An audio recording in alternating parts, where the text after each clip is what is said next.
Captain Marcus Chen wiped the sweat from his forehead as he checked his rifle's energy readings. The alien forest around him buzzed with strange sounds that made his skin crawl. 3 months ago, he was just another soldier in Earth's Space Marines. Now he found himself on Zephyria Prime, fighting a war nobody back home even knew existed. The Galactic Council had been clear in their message to Earth. Humanity was too young, too violent, and too unpredictable to join the civilized species of the galaxy. They offered Earth a choice: submit to their guidance and accept second-class status or face the consequences. Earth's answer came in the form of a middle finger and a declaration that humans would forge their own path among the stars. Marcus crouched behind a massive purple tree as enemy plasma bolts sizzled overhead. The Zephyrian Royal Guard was hunting him and his squad after their latest mission went sideways. What was supposed to be a simple reconnaissance had turned into a running battle when they stumbled across a prisoner transport. The aliens had been moving someone important. That much was obvious from the heavy escort. Marcus couldn't leave whoever it was to their fate. That wasn't the human way, even if it meant blowing their cover and starting an intergalactic incident. His comm crackled to life. "Captain, we've got company coming from the east," Sergeant Rodriguez whispered. "At least 20 hostiles, moving fast," Marcus grimaced. His squad of 12 was already down to 8 after the firefight at the transport. The Zephyrians were tough opponents, with their crystalline armor and energy weapons that could punch through most human defenses. But they had one weakness Marcus had learned to exploit. They fought like they were following a textbook. Humans didn't have textbooks for this kind of war. They made it up as they went along. "Fall back to the caves," Marcus ordered. "We'll make our stand there." The prisoner they'd rescued was unconscious, carried by Corporal Zhang. Marcus hadn't gotten a good look at whoever it was, but the aliens had been treating them like precious cargo. That was enough for him. The caves were part of an ancient Zephyrian ruin, carved into the mountainside by some long-dead civilization. The narrow passages would force the Royal Guard to come at them single file. It would even the odds, maybe give them a chance to hold out until extraction. As they reached the cave entrance, Marcus finally got his first clear look at their rescued prisoner. His breath caught in his throat. It was a woman, but unlike any he'd ever seen. Her skin had a faint blue tint that seemed to shimmer in the dim light. Her hair was silver white and seemed to move on its own even without any wind. Most striking of all were her eyes, which glowed with a soft golden light even though she was unconscious. "Holy hell, Cap," Rodriguez muttered. "What is she?" Marcus didn't answer because he didn't know. She wore robes that looked expensive, made from some kind of fabric that shifted colors as the light hit it. Definitely nobility of some kind. Maybe even royalty. Zhang set her down gently in the deepest part of the cave while the rest of the squad took defensive positions. Marcus knelt beside her and checked for injuries. She seemed unharmed, just unconscious. Whatever the aliens had used to keep her sedated was wearing off. The sound of approaching enemies echoed from outside. Marcus grabbed his rifle and moved to the cave mouth. Through his scope, he could see the Zephyrian Royal Guard spreading out in a defensive formation. They were being cautious, which was smart. The caves were a natural choke point. "Captain," called Private Kim from deeper in the cave. "She's waking up." Marcus glanced back to see the mysterious woman stirring. Her golden eyes fluttered open and she sat up slowly, looking around in confusion. When her gaze fell on Marcus and his soldiers, those glowing eyes went wide with surprise. She said something in a musical language Marcus didn't recognize. Her voice was beautiful, like wind chimes in a gentle breeze, but the fear in her tone was universal. "It's okay," Marcus said, holding up his hands in what he hoped was a universal peaceful gesture. "We're not going to hurt you. We rescued you from the transport." She tilted her head, studying him with those impossible golden eyes. Then she spoke again, and this time Marcus heard something that made his heart skip a beat. Mixed in with the alien words was perfect English. "You are human," she said, her accent making the words sound like music. "I have studied your species. You should not be here." "Yeah, well, we have a habit of showing up where we're not supposed to be," Marcus replied with a grin. "Name's Marcus Chen, captain in the Earth Space Marines." "And you are?" Before she could answer, plasma bolts began hammering the cave entrance. The Royal Guard had decided to stop being cautious. Marcus dove for cover as superheated energy turned chunks of the cave wall into molten slag. "Incoming," Rodriguez shouted, returning fire with his pulse rifle. The battle for the caves had begun. Marcus found himself fighting not just for his squad's survival, but for the mysterious woman they'd rescued. Something about her made him feel protective in a way he'd never experienced before. It was more than just duty or honor. It was something deeper, something that called to him on a level he didn't understand. As he fired at the advancing royal guard, Marcus wondered who this woman really was, and why the aliens wanted her so badly. He also wondered why looking at her made him feel like his whole life had been leading to this moment. The rational part of his mind said it was just adrenaline and the stress of combat. But deep down, in a place beyond logic and reason, Marcus Chen knew his life had just changed forever. The golden-eyed woman represented something more than just another rescue mission. She was the beginning of something that would shake the foundations of the galaxy itself. The plasma fire intensified, and Marcus pushed all thoughts aside except survival. There would be time for questions later, assuming they lived through the next few hours. Princess Lyralee of the House of Stars had never seen combat this close before. From her position deep in the cave, she watched the human soldiers fight with a ferocity that both terrified and amazed her. Their movements were wild, unpredictable. Nothing like the precise military formations taught in the Royal Academy. The human captain, Marcus Chen, moved between cover points with fluid grace, his rifle spitting deadly energy at her former captors. Every few seconds he would glance back at her, those dark human eyes checking to make sure she was safe. It stirred something strange in her chest, a warmth she'd never felt before. Lyralee had been traveling to the neutral world of Centaurus for the Grand Assembly when her ship was attacked. The Royal Guard escort had fought bravely, but they were outnumbered. She'd been taken prisoner by rebels who wanted to use her as a bargaining chip against her father, Emperor Valdris of the Zephyrian Empire. What she hadn't expected was to be rescued by humans. According to everything she'd learned, they were a primitive species barely capable of space travel. Yet here they were, on a world deep in Zephyrian space, fighting her people's elite soldiers to protect her. "Princess, stay down," Marcus shouted as a plasma bolt seared the air where her head had been moments before.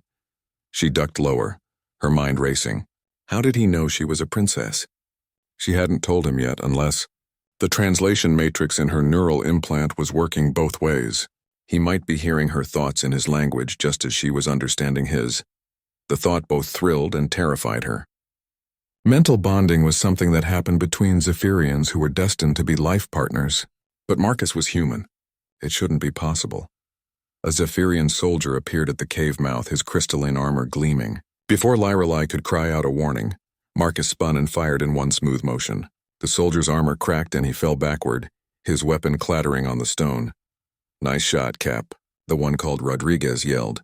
"But there's more coming." Marcus reloaded his weapon with practiced efficiency. "How many rounds do we have left?"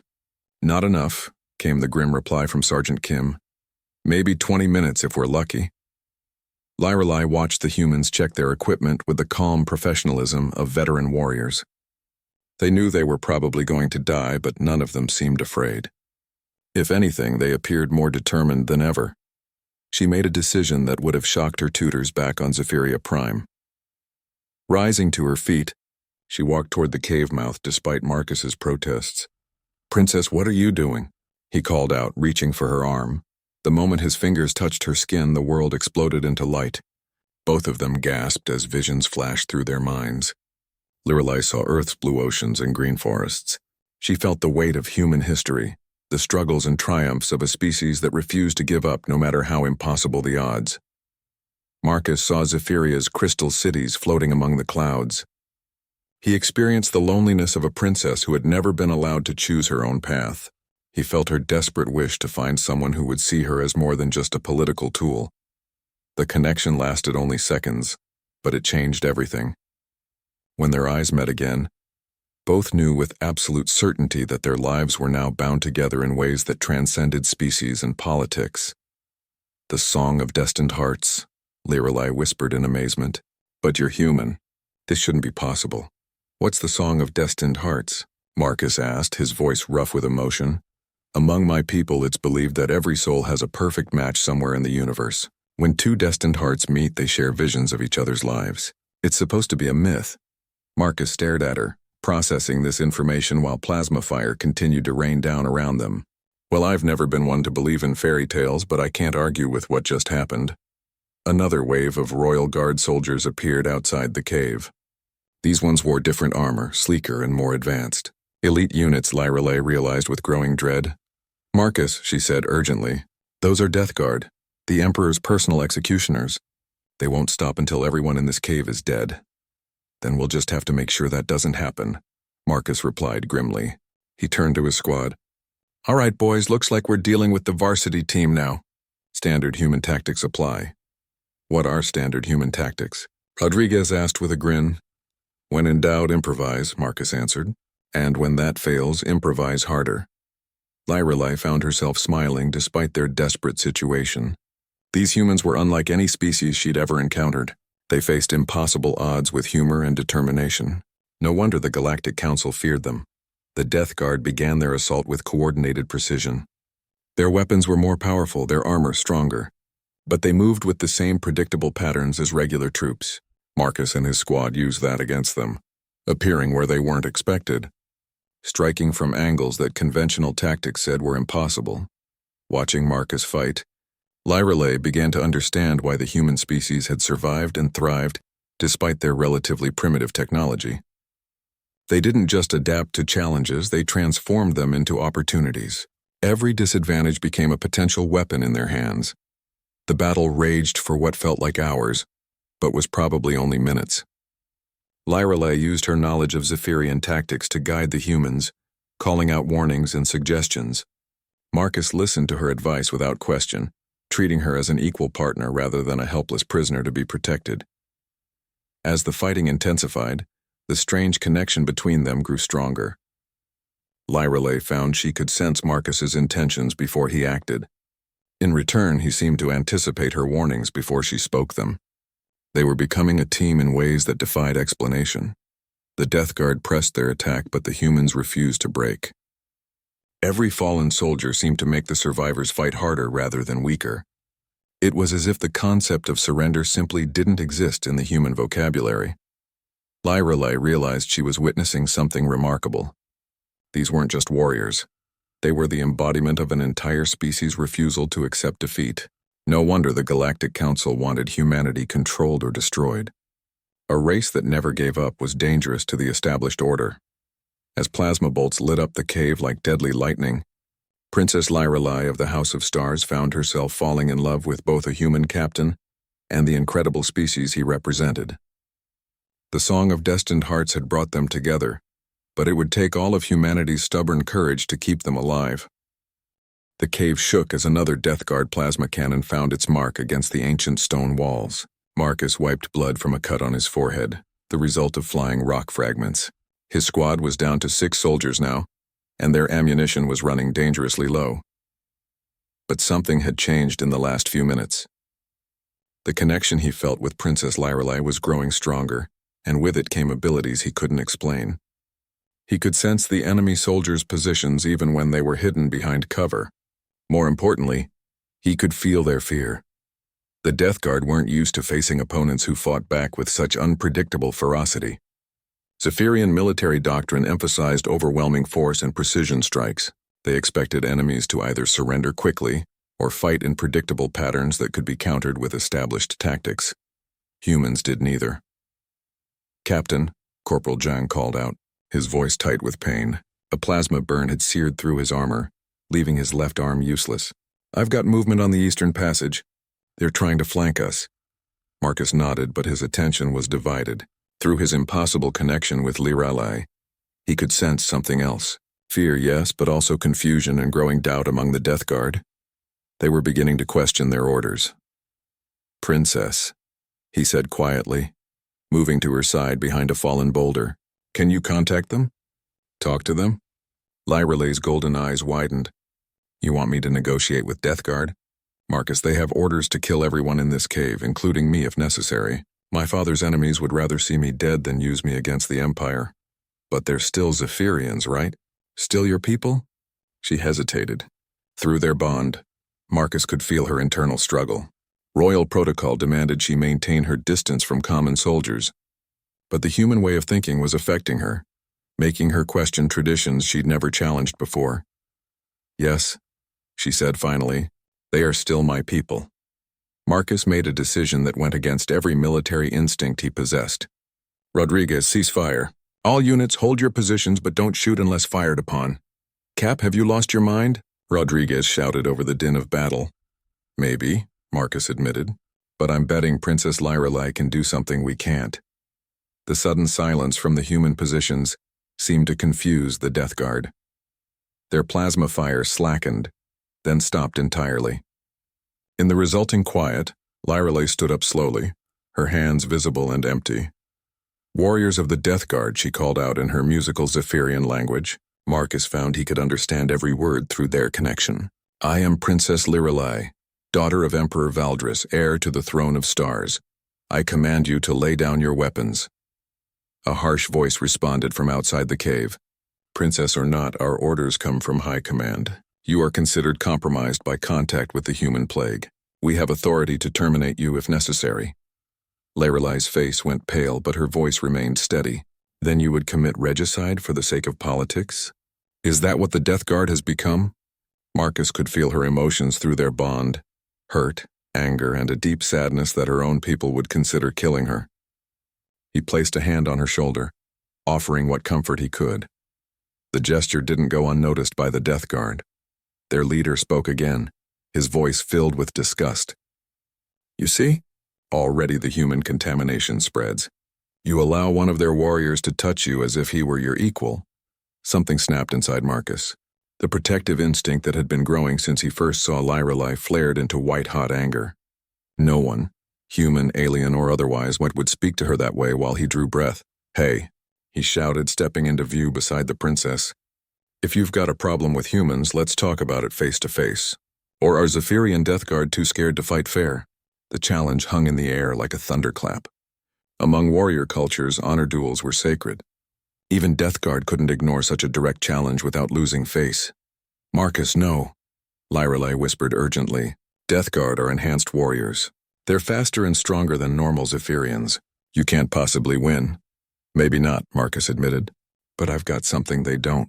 What? He grinned at her, the expression fierce and determined. I'm human. We specialize in impossible victories. The Death Guard commander appeared at the cave mouth, removing his helmet to reveal a face marked with ritual scars. His skin had the same blue tint as Lyrelei's, but his eyes glowed red instead of gold. Cybernetic implants ran along his skull, pulsing with energy. I am Commander Thane, he announced. I accept your challenge, human. When I kill you, the princess will see the futility of resistance. When I win, Marcus countered, your soldiers withdraw and leave us alone. Thane laughed, a sound like breaking glass. Agreed, not that it matters. No human has ever defeated a Death Guard in single combat. The two warriors faced each other in the open space before the cave mouth.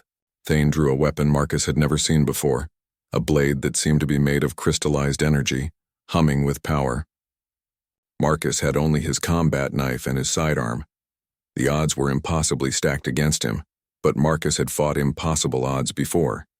More importantly, he could feel Lyrelei's faith in him through their connection.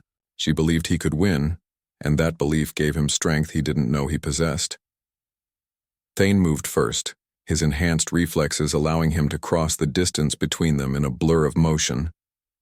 His energy blade swept toward Marcus's throat in a strike that should have ended the fight instantly. Instead, Marcus wasn't there. Some instinct, perhaps enhanced by his connection to Lyrelei, had warned him a split second before Thane moved. He rolled aside and came up firing, his pistol barking 3 times in rapid succession. The energy bolt struck Thane's armor and scattered harmlessly, but the Death Guard commander looked surprised. No normal human should have been fast enough to avoid that strike. They circled each other warily.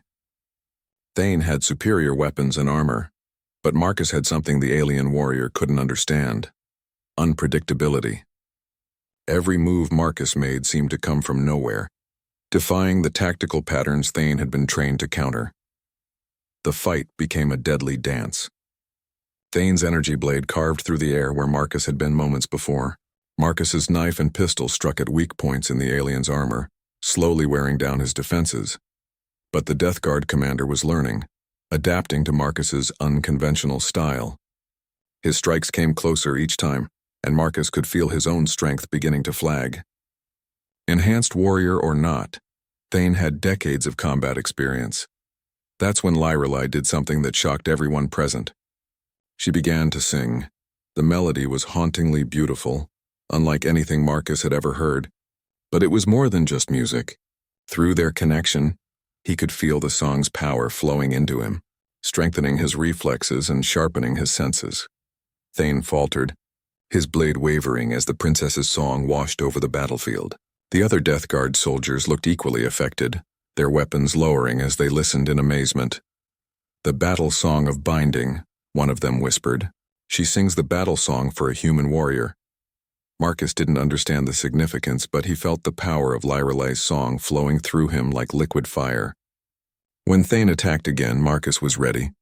He moved with inhuman speed and precision, his knife finding the one weak point in the commander's armor. Thane fell to his knees, his energy blade flickering and dying. Around the cave mouth, Death Guard soldiers lowered their weapons in stunned silence. "Impossible," Thane gasped. "The battle song can only bind with a true warrior mate. But you're human." Marcus helped the wounded commander to his feet, earning a look of grudging respect. "Yeah, well, apparently the universe has a sense of humor." The Death Guard withdrew as promised, carrying their wounded commander with them. As their ship disappeared into the alien sky, Marcus turned to find Lyrelai watching him with wonder in her golden eyes. "You have no idea what just happened, do you?" she asked softly. "I'm hoping you'll explain it to me," Marcus replied, still feeling the lingering power of her song in his veins. "I just claimed you as my chosen warrior before witnesses from the highest military order in the Empire," she said. "In the eyes of my people, we are now bonded by law and tradition." Marcus stared at her, the implications slowly sinking in. "So what does that mean exactly?" Lyrelai smiled, and for the first time since he'd met her, it reached her glowing eyes. "It means, Captain Marcus Chen of Earth, that you have just become the most wanted man in the galaxy." 3 days later, Marcus found himself aboard the UES Defiance, Earth's most advanced battleship, trying to explain to Admiral Sarah Morrison why he'd accidentally married an alien princess and started what might become the largest diplomatic crisis in human history. "Let me get this straight, Captain," Admiral Morrison said, her weathered face showing the strain of command. "You rescued a Zephyrian princess, fought off their elite Death Guard, and somehow became bonded to her through some kind of alien marriage ritual. And now half the galaxy wants to either kill you or capture you." "That's about the size of it, ma'am," Marcus replied, standing at attention in the Admiral's ready room. Through the viewport behind her, he could see the swirling colors of hyperspace as they fled deeper into human territory. Lyrelai sat quietly in the corner, having refused to be separated from Marcus. The connection between them had only grown stronger over the past few days, to the point where they could sense each other's emotions and thoughts with startling clarity. She wore a simple human uniform now, having discarded her royal robes, but nothing could disguise her otherworldly beauty. "The political implications are staggering," Admiral Morrison continued. "The Zephyrian Empire is demanding your immediate return for cultural contamination and theft of royal property.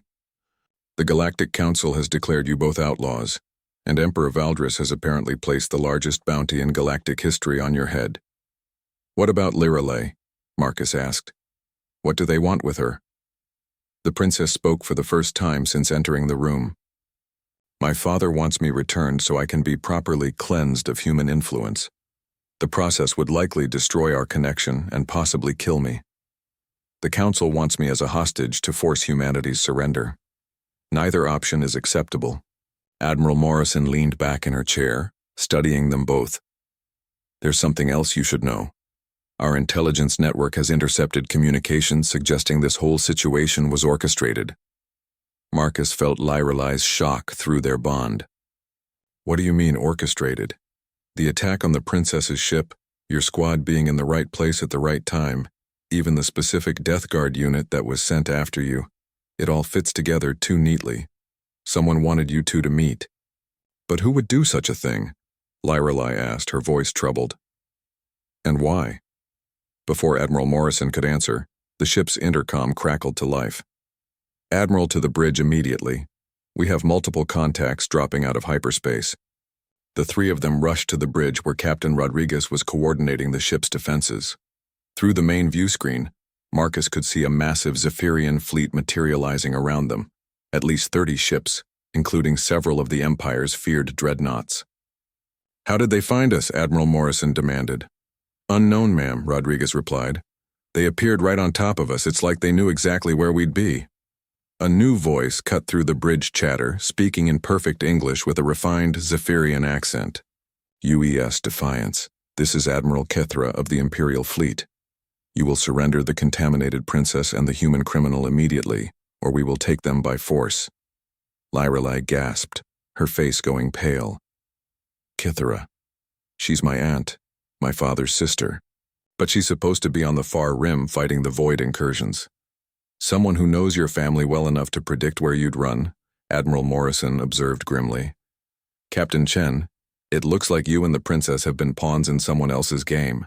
The Zephyrian fleet began moving into attack formation, their weapons charging with lethal energy.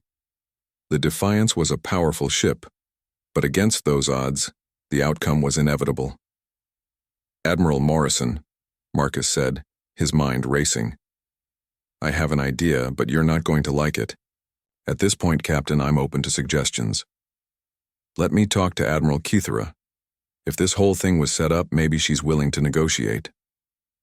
"Marcus, no," Lyrelai said urgently. "Kithra is known for her ruthlessness. She won't hesitate to destroy this ship to complete her mission." "Maybe," Marcus admitted.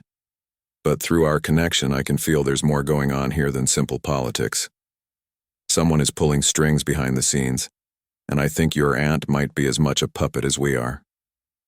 Admiral Morrison hesitated for a moment, then nodded. "Open a channel." Marcus stepped forward as the main screen shifted to show a tall Zephyrian woman in elaborate military dress. Admiral Kithara had the same ethereal beauty as Lyrelai, but her golden eyes burned with cold intelligence and barely restrained anger. "So," she said, her gaze fixing on Marcus with laser intensity, "you are the human who has corrupted my niece. You look remarkably ordinary for someone who has caused such chaos." "Admiral Kithara," Marcus replied formally, "I understand you have orders to take Princess Lyrelai and myself into custody, but I think we both know there's more to this situation than a simple rescue mission gone wrong." Kithara's expression didn't change, but Marcus caught a flicker of something in her eyes. Surprise, perhaps, or recognition. "You speak with more wisdom than I expected from a primitive human," she said carefully. "What exactly are you suggesting?" "I'm suggesting that someone wanted Lyrelai and me to meet, to form this connection. Someone with the power to orchestrate attacks on royal ships and manipulate military deployments. Someone who benefits from chaos between our species." The Zephyrian admiral was quiet for a long moment. When she spoke again, her voice was thoughtful. "The void incursions on the rim have been increasing in frequency and intensity. My fleet was recalled from that front supposedly to deal with this crisis.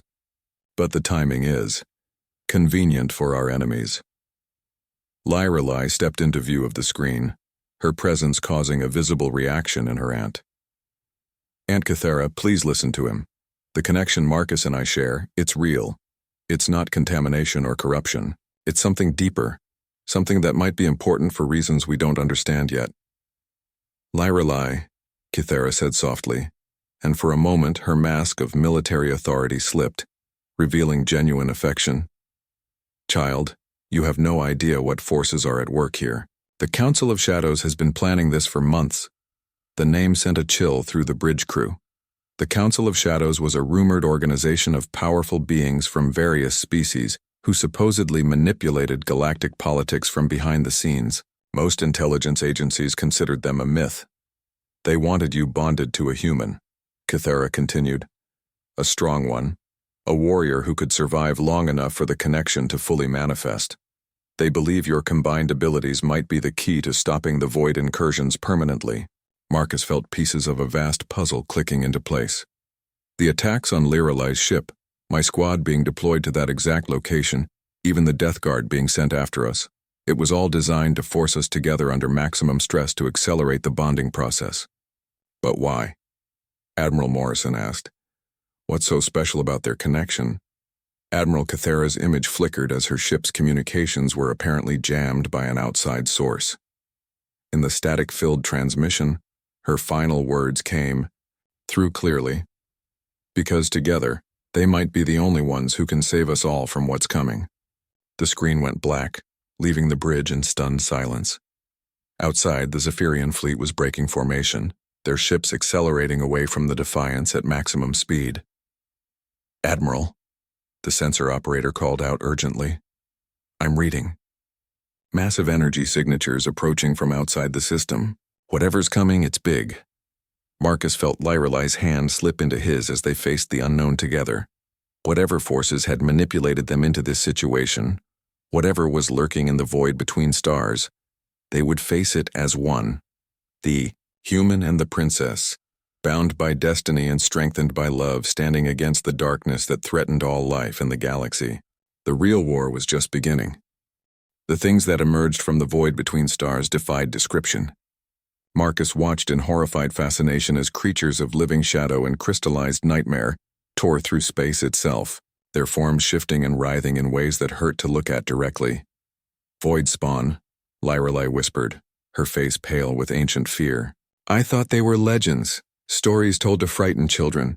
The sensor readings were impossible. Ships the size of moons, composed of materials that shouldn't exist, moving without any visible propulsion. They didn't follow the laws of physics as humanity understood them. They seemed to bend reality around themselves like a gravitational field bends light." Admiral Morrison barked orders with the calm efficiency of a veteran commander. "All ships, battle stations, form defensive formation around the Defiance. Get me a comm line to the Zephyrian fleet." "Ma'am, the Zephyrian ships are already moving to engage," the communications officer reported. "Admiral Cathera is requesting permission to coordinate our attacks." Marcus felt the strangest sensation as the alien fleet moved into position alongside the human ships. Through his connection with Lyrelai, he could sense the emotions of the Zephyrian crews. Fear, yes, but also determination and something he hadn't expected. Respect for the human vessels moving to stand with them. "Permission granted," Admiral Morrison said without hesitation. "Enemy of my enemy and all that." The first void spawn ship reached weapon range and opened fire with beams of pure entropy that seemed to eat holes in space itself. Where the beam struck, matter simply ceased to exist, leaving expanding spheres of absolute nothingness. "Evasive maneuvers," Morrison shouted as one of the entropy beams swept toward the Defiance. The ship's hull groaned under the stress of emergency acceleration, but they managed to avoid the worst of the attack. The return fire from the combined human Zephyrian fleet struck the void spawn vessel and simply passed through it. Plasma beams, quantum torpedoes, even the humans' experimental antimatter warheads had no effect whatsoever. "Our weapons are useless," Captain Rodriguez reported grimly. "It's like shooting at smoke." Marcus felt Lyrelai tense beside him, her golden eyes suddenly blazing with inner light. "Marcus," she said urgently, "the connection between us, it's resonating with something. I can feel patterns in their movement. They're not random." Through their bond, Marcus began to perceive what she meant. The void spawn ships moved in complex formations that seemed chaotic at first glance. But underneath lay a mathematical precision that spoke of intelligence far beyond anything the galaxy had encountered before. "They're hurting us," he realized. "Driving the fleet toward a specific location." Admiral Morrison looked at them sharply. "How can you possibly know that?" "The bonding process," Lyrelai explained, her voice distant as she concentrated on the patterns only she and Marcus could perceive. "It's not just emotional or mental. It's creating new types of awareness, new ways of processing information. I think this is why the Council of Shadows wanted us together." Another wave of void spawn emerged from the darkness, these ones smaller, but far more numerous. They swarmed around the combined fleet like predatory fish, their attacks coordinated with terrifying precision. The UES Yorktown, one of humanity's newest destroyers, took a direct hit from multiple entropy beams. The ship simply vanished, leaving behind only empty space where 800 crew members had been fighting for their lives seconds before. "We can't keep this up," Morrison said grimly.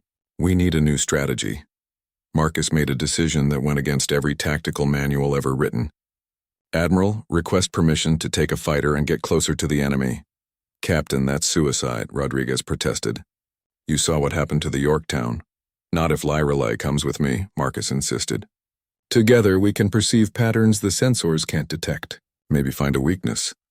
Admiral Morrison stared at him as if he'd lost his mind. "You want to take the princess into combat in a single-seat fighter?"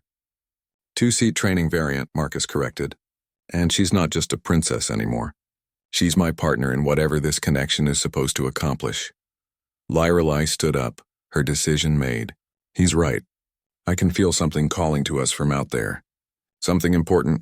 Against all protocol and common sense, Admiral Morrison approved the mission. Minutes later, Marcus found himself piloting a sleek human interceptor through the chaos of the battlefield, with Lyrelei in the seat behind him providing navigation that defied all logic. "Left. Now down, spiral around that debris field," she called out, her voice calm despite the entropy beams searing the space around them. Through their connection, Marcus could feel her awareness expanding, touching something vast and alien in the darkness. They penetrated deeper into the void spawn formation than any ship should have been able to survive. The creatures seemed almost to ignore them, as if they represented no threat, or perhaps Marcus realized with growing unease, as if they were expected. "There," Lyrelei said suddenly, pointing toward the largest of the void spawn vessels. "In the center of that ship, there's something that doesn't belong." Marcus pushed the fighter's engines to their limit, racing toward the massive creature. As they got closer, his enhanced perception began to pick up what Lyrelei had sensed. Hidden deep within the organic nightmare of the void spawn ship was something artificial, something that definitely hadn't grown there naturally. "It's a control node." Lyrelei breathed in amazement. "Someone or something is directing these creatures. They're not acting on their own." The implications hit Marcus like a physical blow. The Council of Shadows. They're not trying to stop the void incursions, they're controlling them. As if responding to his words, the massive ship suddenly focused on their tiny fighter. Reality warped around them as the creature's attention fixed on the two beings who had discovered its secret. Marcus felt his mind reeling under the pressure of an intelligence so vast and alien that contact with it threatened to shatter his sanity. But Lyrelei was there, her presence in his mind providing an anchor point of familiar warmth and humanity. Together they weathered the psychic storm and managed to maintain their course toward the control node. "We have to destroy it," Lyrelei said, her voice strained but determined. "It's the only way to break their control over the void spawn." "Our weapons won't work any better than the fleet's did," Marcus pointed out, even as he armed the fighter's torpedo tubes. "Not with conventional weapons," she agreed, "but the connection between us, it's more than just emotional bonding. It's creating energy patterns that resonate with the fundamental forces of reality. If we can channel that through the torpedo guidance systems." Marcus didn't fully understand what she was suggesting, but he trusted her completely. They had perhaps seconds before the void spawn ship's defenses obliterated them. Together, they reached out through their connection, pouring everything they had into the quantum torpedoes. The weapons launched, but they were no longer simple explosives. Wrapped in the strange energies of their bonded consciousness, they punched through the void spawn's intangible defenses like bullets through tissue paper. The explosion that followed lit up the entire system. But it wasn't the destruction of the control node that mattered. It was what happened to the void spawn fleet in the aftermath. One by one, the nightmare creatures simply stopped. Their impossible ships hung motionless in space, no longer driven by alien purpose. Without the artificial control, they began to dissolve back into the cosmic background, returning to whatever realm they had been summoned from. "The Council of Shadows used them as weapons," Lyrelei said quietly, as they watched the last of the creatures fade away. But why? What were they trying to accomplish? Marcus had a terrible suspicion he knew the answer. They wanted to unite the galaxy against a common threat. Nothing brings enemies together like facing extinction. With humanity and the Zephyrian Empire forced to work together against the void spawn, the Council could position themselves as the saviors who provided the solution. Us, Lyrelei realized. The bonding process they orchestrated. We were supposed to be their weapon against their own artificial threat. The irony wasn't lost on Marcus. The Council of Shadows had created the perfect weapon to stop their false invasion, but in doing so, they had also created the means of their own exposure. The same connection that allowed him and Lyrelei to perceive the void spawn's true nature would eventually lead them to the puppet masters behind the entire scheme. As they flew back toward the combined fleet, Marcus felt a new purpose settling into his bones. The Council of Shadows had manipulated him, endangered Lorelei, and threatened the entire galaxy for their own political ambitions. That was a mistake they would come to regret. Humans had a saying about the dangers of creating enemies, and the Council of Shadows was about to learn why nobody in their right mind picked a fight with a bonded pair of warriors who had nothing left to lose. 2 weeks after the Void Spawn incident, Marcus and Lorelei found themselves in the most unlikely place imaginable. The neutral station of Haven's Rest, seated across a conference table from representatives of 12 different galactic powers, including the Galactic Council itself. The aftermath of their victory had sent shockwaves throughout known space. The revelation that the Council of Shadows had been manipulating galactic politics through artificial threats had triggered investigations, revolutions, and the collapse of several puppet governments. More importantly, it had forced the galaxy's leaders to acknowledge an uncomfortable truth. Humanity and its allies had just saved everyone from extinction. The evidence you've provided is disturbing, said Counselor Vex, a tall amphibian-like being whose species had first contacted Earth 50 years ago. If true, it suggests corruption at the highest levels of galactic civilization. Admiral Morrison sat beside Marcus, her expression carefully neutral. The evidence speaks for itself, Counselor. The question now is what we're going to do about it. Across the table, Emperor Valdris studied his daughter with eyes that held both pride and worry. The Zephyrian ruler had aged visibly since learning of the Council of Shadows manipulation, but he carried himself with the dignity of a monarch who had learned to adapt. The bonding between my daughter and Captain Chen appears to be permanent, he said quietly. Our xenobiologists confirm that attempting to break it would likely kill them both. More importantly, their combined abilities may be crucial for detecting and countering future Council operations. That still doesn't resolve the political implications, pointed out Ambassador Hresk, a crystalline being from the Silicon Confederacy. Princess Lorelei is heir to the Zephyrian throne. Her marriage to a human creates unprecedented constitutional complications. Lorelei spoke for the first time since the session began. Then perhaps it's time for unprecedented solutions. Her voice carried new authority, the confidence of someone who had faced cosmic horror and emerged stronger. The old ways of thinking, the rigid species barriers and territorial disputes, they made us vulnerable to manipulation. The Council of Shadows counted on our inability to work together. What are you suggesting? Asked Counselor Vex. Marcus felt Lorelei's determination through their bond and knew what she was about to propose. It was audacious, even by human standards. A new alliance, she said. Not just a treaty or trade agreement, but a true partnership between species based on mutual respect and shared purpose. Humanity has shown that they're willing to risk everything to protect others, even former enemies. That kind of courage is exactly what the galaxy needs. The room erupted in protests from several delegates. The very idea of restructuring galactic civilization around human values was unthinkable to many species. But Marcus noticed that some representatives were listening intently, their expressions thoughtful rather than dismissive. And who would lead this alliance? Demanded Ambassador Thrix from the hegemony. Humans? A species that's barely achieved interstellar travel?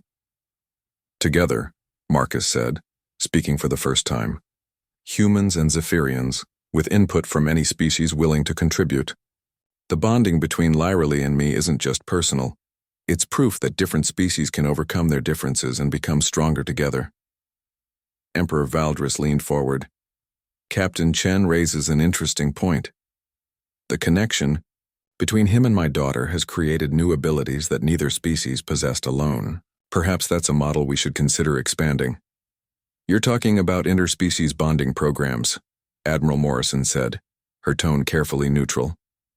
The biological and psychological risks would be enormous. But so would the potential benefits, Lorelei pointed out. Imagine combining Zephyrian telepathic abilities with human adaptability, or Silicon Confederacy computational power with Earth's creative problem-solving. The Council of Shadows manipulated us by keeping us separate and suspicious of each other. The only way to prevent that from happening again is to become something they can't predict or control. The debate continued for hours, with Marcus and Lyrelei fielding questions about their abilities, their relationship, and their vision for the future. Through their connection, they could sense the emotional undercurrents in the room: fear from the traditionalists, hope from the progressives, and calculating interest from the pragmatists. It was Counselor Vex who finally cut through the arguments. Regardless of the philosophical implications, we face a practical problem. Our intelligence networks have identified at least 30 members of the Council of Shadows still at large. They have resources, connections, and a proven willingness to commit genocide for their political goals. We need every advantage we can get to stop them. Which brings us back to Captain Chen and Princess Lyrelei, said another delegate.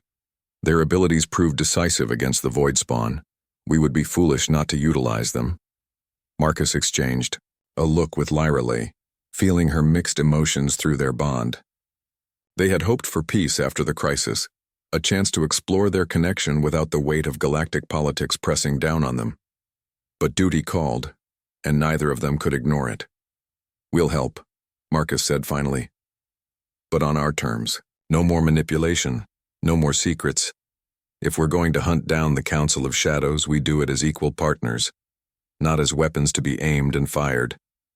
Agreed, Emperor Valdris said without hesitation. And I believe I speak for the Zephyrian Empire when I say we're prepared to formalize our alliance with humanity. This crisis has shown us the value of human courage and ingenuity. Over the next several hours, the framework of a new galactic order began to take shape. The Human Zephyrian Alliance would serve as the core of a larger coalition dedicated to rooting out corruption and preventing future manipulation. Species that joined would share technology, resources, and most importantly, intelligence about Council operations. But it was the personal moment at the end of the session that mattered most to Marcus. As the delegates filed out, Emperor Valdris approached him and Lyrelei with something like nervousness in his golden eyes. Captain Chen, he said formally, I owe you an apology. When I first learned of your bonding with my daughter, I saw only contamination and loss. I was wrong. You've given her strength and purpose, and together you've saved countless lives. If you're willing to accept it, you have my blessing on your union. The Emperor's formal approval sent ripples of shock through the remaining delegates. A human officially accepted into the Zephyrian royal family was unprecedented. But Marcus found he cared less about the political implications than the relief he felt from Lyrelei through their bond. Thank you, Your Majesty, he said, offering a respectful bow. I promise to be worthy of the honor. Emperor Valdris smiled, and for a moment he looked less like a galactic ruler and more like a father proud of his daughter's choice. I believe you already are, son. As the conference concluded and plans were set in motion for the new alliance, Marcus and Lyrelei stood together on the observation deck of Haven's Rest, watching ships from a dozen different species preparing to depart for their home worlds. Do you think it will work? Lyrelei asked, leaning against his shoulder. This alliance we're building? I think, Marcus said, wrapping his arms around her, that humans have a talent for making impossible things work through sheer stubborn determination. And now that we have partners like the Zephyrians helping us, the Council of Shadows doesn't stand a chance. Through their bond, he felt her agreement and her love, as warm and certain as sunrise. Whatever challenges lay ahead, they would face them together. The human and the princess, bound by destiny and strengthened by purpose, ready to help forge a new future for the galaxy. The Council of Shadows had created them as weapons. But weapons could choose their own targets, and Marcus and Lyrelei had made their choice. The hunt for the puppet masters would begin soon, and this time the galaxy would be ready for them. 6 months after the formation of the Galactic Alliance, Marcus and Lyrelei stood on the bridge of the UES Harmony, the first ship designed and built jointly by human and Zephyrian engineers. The vessel was a thing of beauty, combining human durability with Zephyrian elegance, its hull gleaming with crystalline armor that could phase between solid matter and energy. Contact bearing 27 Mark IV, reported Lieutenant Saris, a young Zephyrian officer who had volunteered for the exchange program. It's the signature we've been tracking, Captain. Marcus smiled at the title. His promotion to captain of the Alliance's first joint species crew had been both an honor and a challenge. Learning to work with beings who thought in mathematical equations and communicated through harmonic frequencies had stretched his leadership skills in ways no military academy could have prepared him for. Confirmed, added Ensign Rodriguez, the human sensor operator and younger brother of Marcus's old sergeant. The energy patterns match Council technology. This is definitely one of their hidden bases. Through his connection with Lirelai, Marcus felt her excitement mixed with determination. They had been hunting the remnants of the Council of Shadows for months, following leads and tracking down the conspiracy's surviving members. Each base they discovered brought them closer to the truth about who had really been pulling the strings. "Take us to Yellow Alert," Marcus ordered. "All stations prepare for contact with unknown hostiles." The bridge hummed with activity as the mixed crew prepared for battle. Humans and Zephyrians worked side by side with an efficiency that would have seemed impossible a year ago. The cultural exchange program had been more successful than anyone had dared hope, creating bonds of friendship and understanding that strengthened both species. "Marcus," Lirelai said quietly from her position at the tactical station. As his bonded partner, she served as the ship's strategic advisor, her enhanced perception invaluable for detecting patterns and predicting enemy behavior. "I'm sensing something unusual about this base. The energy signatures are different from the others we've found." "Different how?" he asked, trusting her instincts completely. "Older. Much older. I think we may have found something important." The hidden base materialized on their screens as they dropped out of hyperspace. It was built into an asteroid in a system so remote that most star charts didn't even show it. But the technology visible on its surface was clearly beyond anything the known galaxy possessed. "My God," whispered Dr. Sarah Kim, the ship's chief science officer. "Those energy readings. Some of this technology predates the formation of the Galactic Council by thousands of years." Marcus felt a chill run down his spine. "Are you saying the Council of Shadows has been operating for millennia?" "It would explain a lot," Lirelai mused, her golden eyes reflecting the starlight from the view screen. How they knew so much about different species' weaknesses. How they had resources hidden throughout the galaxy. They weren't just a conspiracy. They were a shadow government that's been manipulating galactic civilization since its beginning. Suddenly, the asteroid base came alive with activity. Ancient weapon systems powered up, their energy signatures unlike anything in Alliance databases. But instead of firing, a communication signal reached the Harmony. "Captain Chen, Princess Lirelai." The voice was smooth, cultured, and speaking perfect English despite its alien origin. "We have been expecting you. Permission to come aboard?" Marcus and Lirelai exchanged a look. Through their bond, he could feel her curiosity overriding her caution. "This could be a trap," he said quietly. "Almost certainly," she agreed. "But we might never get another chance to learn the truth about who's been manipulating the galaxy." After a brief consultation with his senior staff, Marcus made the decision. "Permission granted. Transport to Bay 2. Be advised that you'll be surrounded by security teams and scanned for weapons and surveillance devices." What materialized in the transport bay a few minutes later defied all expectations. The being that appeared was humanoid in basic shape but clearly ancient beyond measure. Its skin seemed to be made of living starlight, shifting between different spectrums as it moved. When it spoke, its voice carried harmonics that resonated with frequencies only Zephyrians could normally perceive. "I am Keth Moran, last of the architects," it said as Marcus and Lirelai entered the bay with a full security escort. "My kind created the Galactic Council 20,000 years ago, as a means of guiding younger species toward peaceful coexistence. We have watched from the shadows ever since, intervening only when necessary to prevent catastrophic conflicts."